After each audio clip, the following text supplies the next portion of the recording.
Salut les investisseurs et bienvenue sur le macro hebdo du 22 juin 2025. Ça fait trop plaisir de te retrouver pour faire ce point macro ensemble après quelques semaines d'absence. Je suis désolé, j'ai eu énormément de travail et donc j'ai été obligé de skipper un petit peu sur les vidéos YouTube et sur ces points macro hebdo. Mais là, je suis de retour pour justement cette semaine et la prochaine avant de partir en vacances. Et on va essayer de faire un bon point et la semaine prochaine de faire un énorme point pour que je puisse te laisser justement dans des bonnes conditions pour prendre des décisions sur les marchés financiers. Pour les semaines qui sont passées, finalement, c'était un mal pour un bien. Il n'y a pas eu grand chose qui s'est passé sur les marchés de très intéressant, à part un petit peu les commodities et les matières premières donc, qui ont eu des choses intéressantes qui se sont passées. Globalement, la nouvelle qui a le plus impacté les marchés, c'est l'escalade des tensions entre Israël et l'Iran qui ont fait rebondir énormément le prix du pétrole. Si tu as bien suivi ce que j'avais dit en fait dans les dernières vidéos macro hebdo, j'avais indiqué que depuis, en fait, moi j'avais indiqué au mois de mai, mais depuis le mois d'avril, en fait, on est dans un range ici sur le pétrole et j'avais indiqué que c'était des bons points d'entrée, à mon avis, sur le pétrole, étant donné qu'on avait deux événements fondamentaux qui étaient très importants par rapport à ces niveaux de prix. Donc on avait premièrement Donald Trump qui a une intention de favoriser le forage de pétrole sur le territoire américain, sachant que le pétrole américain, pour qu'il soit rentable, il faut que le prix soit entre 60 et 80 dollars le baril. Donc ça donne un incentif à faire remonter le prix du pétrole pour pouvoir justement redévelopper les installations pétrolières américaines. Et deuxièmement, on avait aussi Joe Biden, pendant la période pandémie et après pandémie, quand on a eu beaucoup d'inflation, qui avait ouvert en fait les réserves stratégiques de pétrole américaines pour justement essayer de combattre l'inflation et de faire mécaniquement baisser le prix du pétrole. Donc en ayant plus de supply comme ça, eh bien ça a fait baisser le prix pendant cette période-là, mais il faut re-remplir les réserves stratégiques. Et les États-Unis avaient indiqué qu'en dessous de 70 dollars, ils se portaient acheteurs sur le pétrole. Donc ça fait deux événements qui permettent éventuellement de faire remonter le prix et qui nous indiquaient qu'en tout cas, en dessous de 70 dollars, le baril, le pétrole était sur des prix intéressants. Maintenant, on a eu un rebond qui a été significatif. Moi, je m'attendais déjà à ce qu'on ait un rebond dans la zone des 71. Donc ça a été plus qu'effectué. Et maintenant, on est re-rentré dans le range précédent et on est venu rechercher la zone des 77, qui est une zone que j'avais notée comme zone de résistance potentielle. Donc on n'est plus sur des bonnes zones d'achat, mais pour des personnes qui font du DCA et qui ont commencé durant cette période, eh bien, leur moyenne de prix d'achat devrait être aux alentours des 70. Donc il n'y a pas de problème à continuer le DCA sur cette zone-là.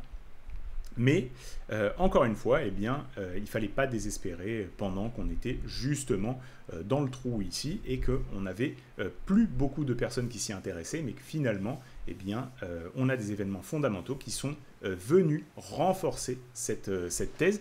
Et en fait, ces escalades de tensions géopolitiques et de guerre, eh bien, ça pourrait encore plus favoriser le pétrole si jamais justement ça devient difficile d'en exporter à partir du Moyen-Orient. On va maintenant repartir un petit peu sur le format un peu plus classique qu'on fait d'habitude. Donc on va mettre un petit peu ce que j'ai dit de côté. C'était un petit peu pour revenir sur ce qui s'est passé dans les semaines où j'ai pas fait de point macro hebdo. Là, ce qu'on peut voir, c'est que au niveau du bilan de la Fed, on a vraiment une grosse accalmie. Donc on peut voir que là, on est vraiment sur une courbe qui est en train de ralentir. Donc on avait vraiment une baisse des assets qui étaient détenus par la Fed. Donc ils étaient en train de revendre leurs assets et de récupérer des liquidités, ce qui diminue la liquidité sur le marché et qui permet justement de faire ralentir l'économie et donc de ralentir l'inflation. Là, ce qu'on peut voir, c'est qu'il y a une grosse partie des liquidités qui a été ressortie du marché et on commence réellement à stagner et à vraiment ralentir sur cette baisse. Donc on n'a pas encore totalement terminé le quantitative tapering, mais on commence à s'approcher de la fin et on peut penser que dans les mois qui viennent, en tout cas d'ici la fin de l'année, s'il n'y a pas d'énormes surprises fondamentales, on devrait commencer à voir des baisses de taux aux États-Unis, ce qui coïnciderait aussi avec justement la fin de... comment dire ça ?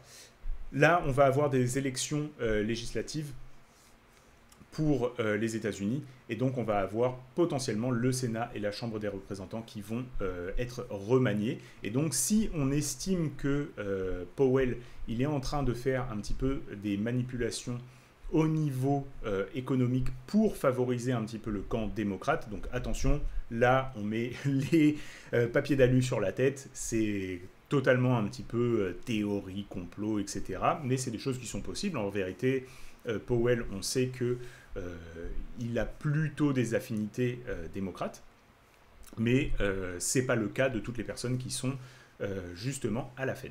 Mais si on se met sur ce point de vue-là, eh bien justement, les élections seront passées, donc on aura les résultats, et là, il va falloir vraiment qu'ils se remettent 100% à sauver l'économie. Et pour l'instant, eh bien, on peut se dire que au niveau de l'inflation, le combat a été plutôt bien mené.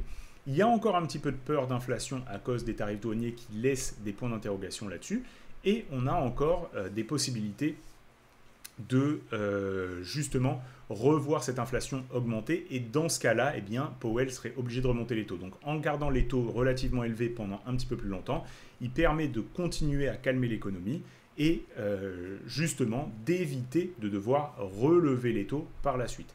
Par contre, si on commence à voir un petit peu de récession aux États-Unis ou un ralentissement économique, et tout en sachant que la dette devient un gros problème, le remboursement de la dette devient un gros problème aux États-Unis avec les déficits budgétaires que l'on connaît, eh bien, baisser les taux, ce sera une bonne manière justement d'alléger un petit peu le poids de la dette et de relancer l'économie. Et comme on le sait, la dette se compare par rapport au PIB, donc si on a un PIB qui avance et eh bien, des remboursements de la dette qui diminuent légèrement, ça pourra justement faire un meilleur bilan économique pour les États-Unis. Donc maintenant, si on regarde un petit peu au niveau des reverse repo, on peut voir que les banques, en fait, elles sont sur une stagnation ici. On n'a pas vraiment de gros mouvements qui nous disent « Ah, ben, en ce moment, les banques, elles sont plus avantagées à prêter justement à des investisseurs ou à des personnes qui veulent acheter des maisons, etc. ou à prêter, en fait, sur le taux complètement sans risque, le taux overnight. » Donc, c'est un peu 50-50. Et on n'a pas de vraie indication claire sur cet indicateur pour l'instant. Pour ce qui est, ça on l'avait déjà vu et puis il n'y a pas de nouvelles données, c'est les salaires aux États-Unis. Pour ce qui est maintenant un petit peu des données qu'on a eues sur l'inflation, donc on est à 2,4%, là il n'y a pas de gros changements à ce niveau-là. Pour ce qui est du taux de chômage, il se maintient stable à 4,7%, donc on n'a pas d'alarme encore qui est en train de se sonner au niveau de l'emploi aux États-Unis. Et ce qu'on peut voir qui a massivement changé, en fait, c'est les spreads sur les obligations américaines.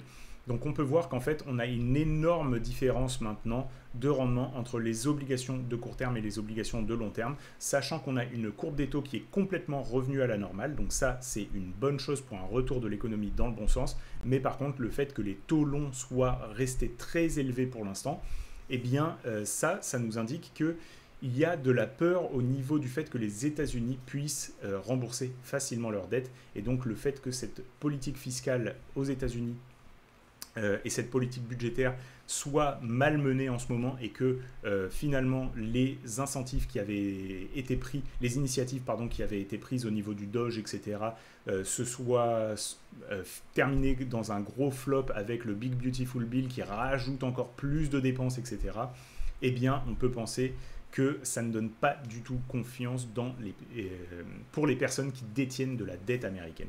Donc ça, c'est ce que nous indiquent pour l'instant les taux. Maintenant, si Powell commence à couper les taux, eh bien mécaniquement, on devrait avoir une hausse des obligations américaines. Et ça pourrait être au bénéfice des personnes qui, comme moi, avaient pris le pari inverse. Donc je m'étais trompé sur ce pari.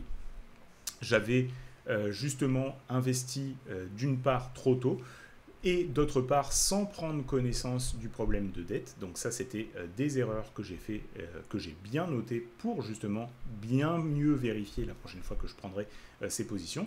Cela dit, on a un rendement qui est très intéressant sur les obligations américaines avec peut-être justement une légère diminution du risque au point de vue du fait qu'il devrait y avoir des baisses de taux d'ici la fin de l'année. Maintenant, pour ce qui est justement des prochaines décisions de politique monétaire, eh bien, on peut voir qu'à 89,7%, les participants du marché pensent qu'il n'y aura pas de changement de taux au 30 juillet 2025. Donc ça peut toujours évoluer, hein, bien sûr, c'est des pronostics qui se sont faits en temps réel, donc pour l'instant c'est comme ça, mais par la suite ça pourra évoluer si la situation aux États-Unis évolue, donc lecture de l'inflation qui change, ou lecture du taux de chômage, etc. qui change.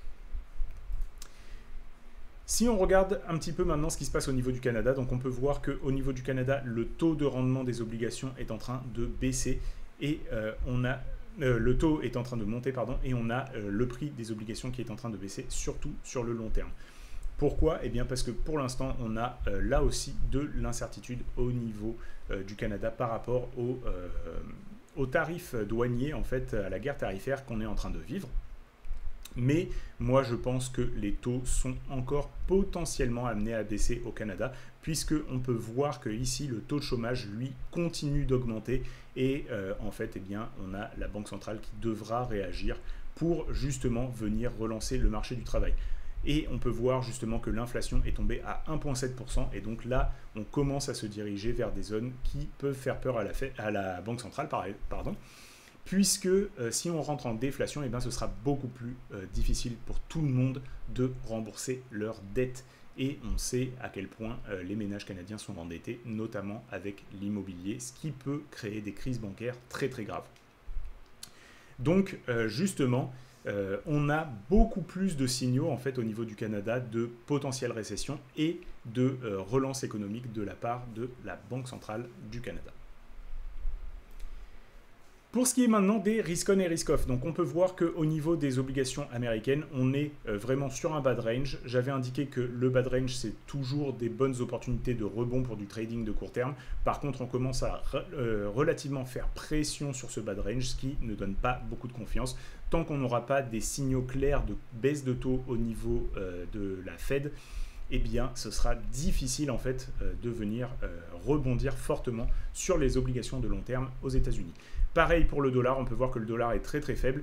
Il fait pression en fait ici sur le bas de son range. Donc le bas de range, c'est toujours des bonnes opportunités de rebond. Maintenant, on a rebondi, on n'a pas réussi à confirmer comme les dernières fois où on avait bien rebondi et bien mieux tenu les rebonds. Là, on est venu rechercher encore une fois le bas de range. Donc oui, on a toujours des opportunités, mais en même temps, ici, qu'est-ce que nous signale le prix? Eh bien, il nous signale que la demande sur le dollar américain est plutôt faible.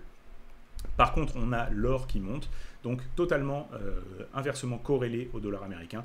On peut voir que l'or, lui, c'est la valeur refuge, qu'en ce moment, avec les tensions géopolitiques et les problèmes qui peuvent se poser sur la monnaie, eh bien, beaucoup de personnes se positionnent sur l'or. Par contre, ici, ça fait justement de nombreuses fois qu'on reteste ce top. Donc là, j'aime bien voir cette consolidation en dessous du top. C'est plutôt un signal haussier, mais je trouve qu'on a construction d'un genre de complexe top ici qui, moi, personnellement, me laisse un petit peu dubitatif. Donc je l'avais déjà indiqué, moi, quand on avait atteint les 3500, j'avais repondéré mon portefeuille, donc j'avais vendu une partie tout simplement pour revenir à la pondération que je désirais sur l'or.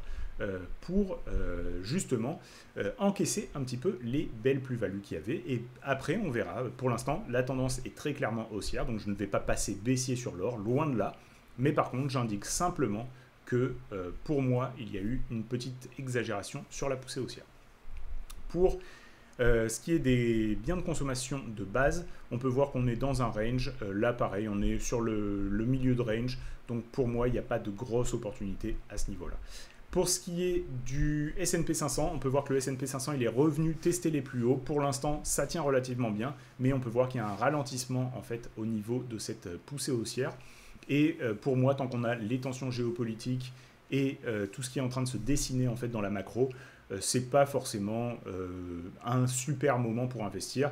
Donc moi, j'avais indiqué sur la zone des 530 que j'avais repris une cartouche parce que là, c'était à mon avis intéressant par rapport à des signaux purement techniques et un petit peu sociaux par rapport à la panique qu'il y avait sur le marché. Maintenant, sur les niveaux sur lesquels on est, ben moi je continue tout simplement mon DCA, mais je ne pense pas qu'on est sur des niveaux intéressants pour mettre des grosses cartouches là tout de suite. Pour ce qui est du Bitcoin, alors le Bitcoin, lui, il est dans une zone de stagnation juste après avoir refait un nouvel ATH.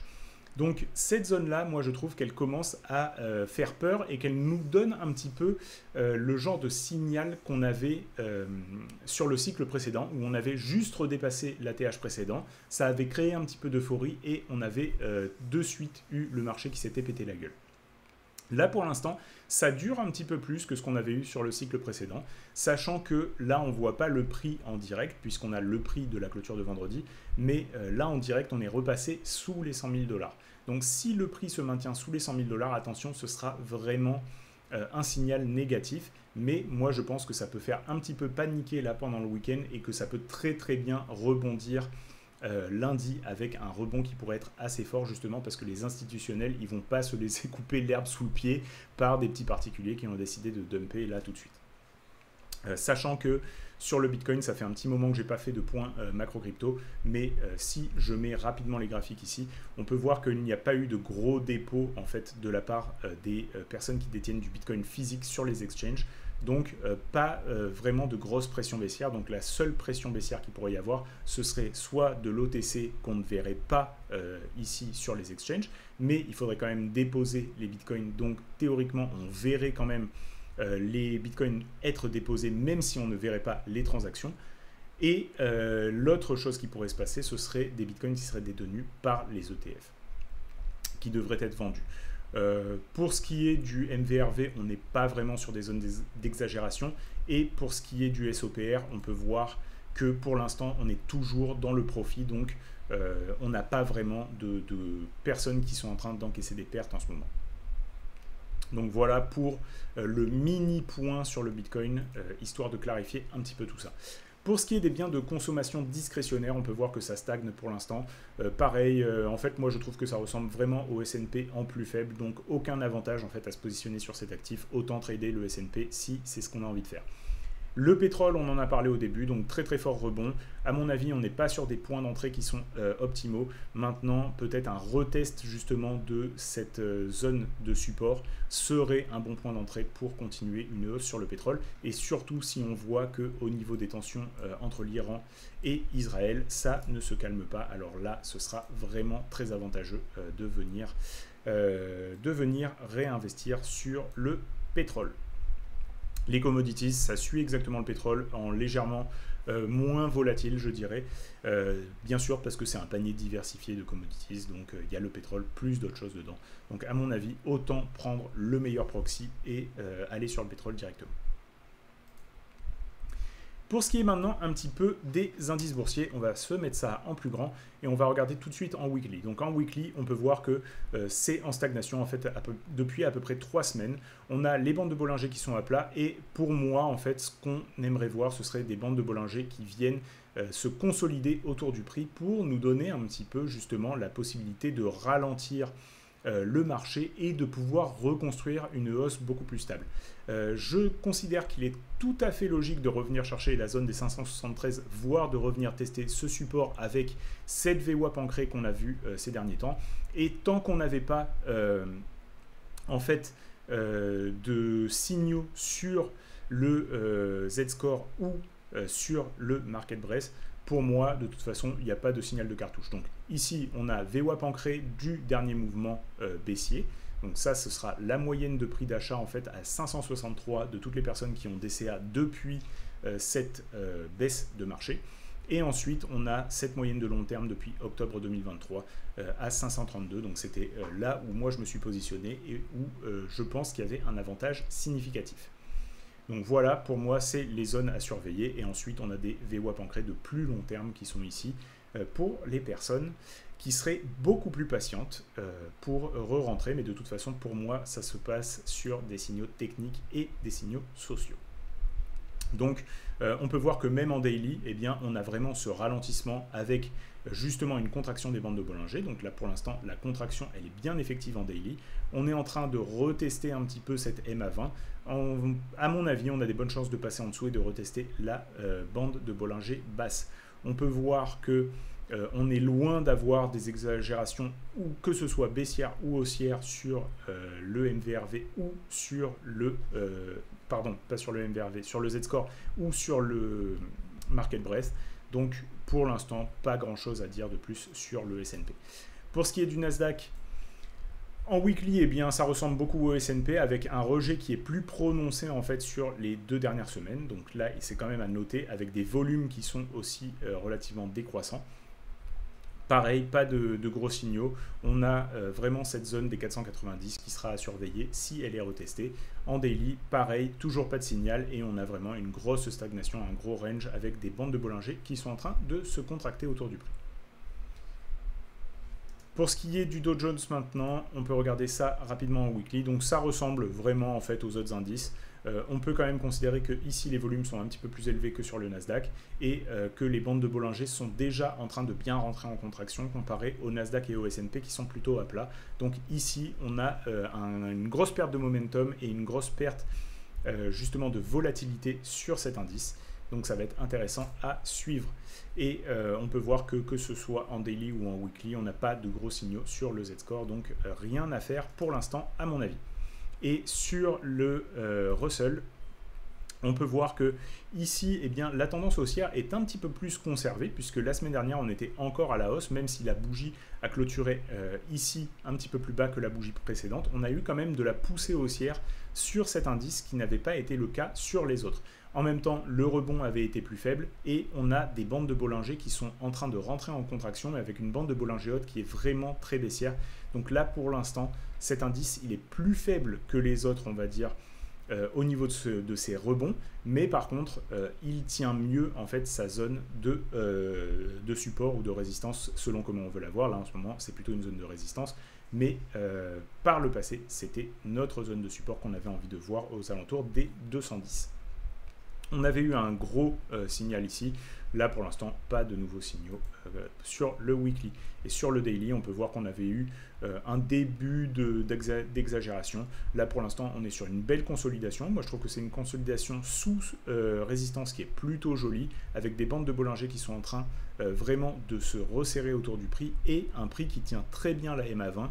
Donc, pour moi, c'est quand même relativement positif. Mais attention, on a des contre-indicateurs macro, malheureusement, au niveau des nouvelles, qui pourraient justement venir invalider un petit peu les scénarios aussi.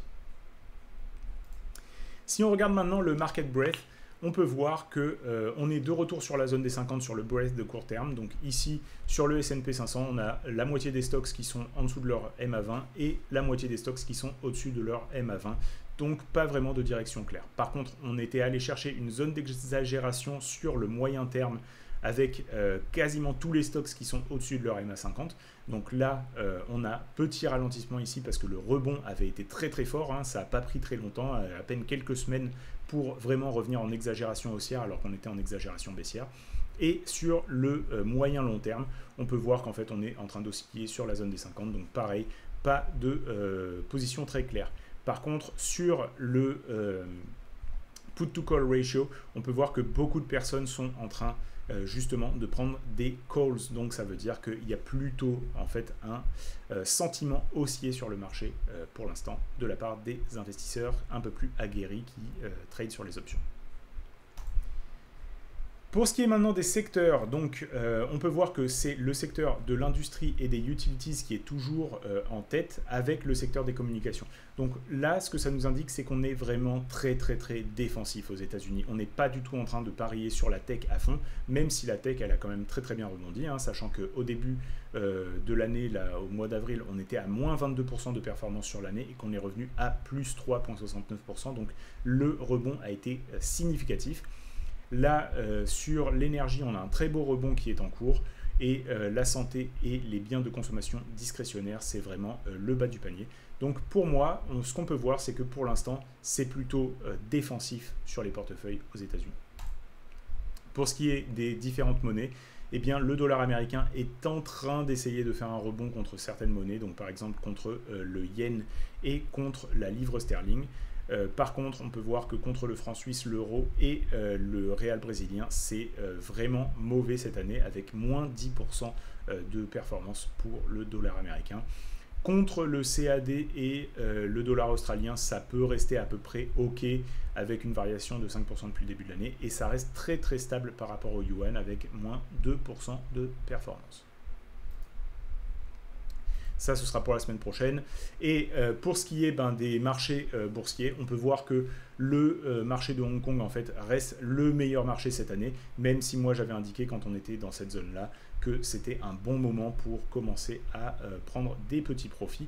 Pourquoi? Parce que quand on a fait 20% de performance depuis le début de l'année, c'est quand même un plutôt bon moment pour prendre des profits ou du moins rééquilibrer le portefeuille. Moi, ce que je fais toujours, c'est que je rééquilibre le portefeuille.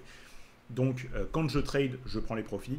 Quand c'est de l'investissement d'un petit peu plus long terme, voilà. S'il y a des très belles performances comme ça, qu'on a des signaux qu'on a bien performé, que ce soit des signaux techniques ou que ce soit comme ici, simplement la constatation qu'on est revenu sur un high et qu'on avait 20% de performance depuis le début de l'année, eh bien, pour moi, c'est rééquilibrage du portefeuille. Donc, je vends une petite partie, je réinvestis dans d'autres choses qui ont légèrement baissé en relatif par rapport à cet actif-là.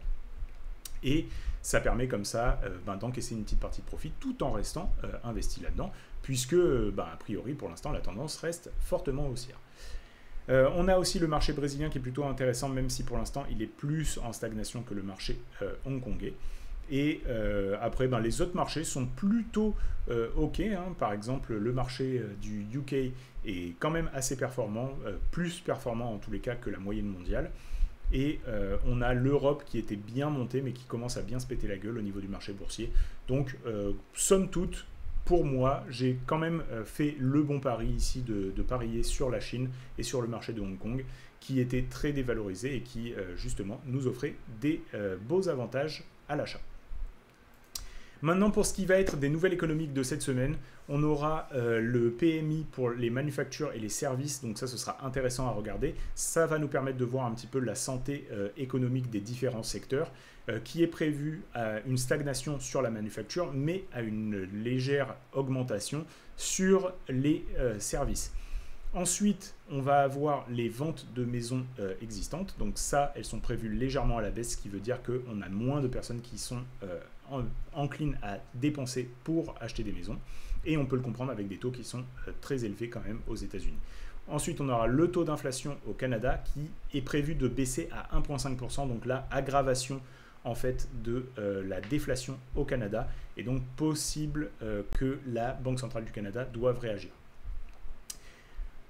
Ensuite, on aura le PIB aux États-Unis qui est prévu avec une légère décroissance. Donc ça, c'est aussi un signal qui va être très intéressant à suivre. Et on aura le PCE aux États-Unis vendredi.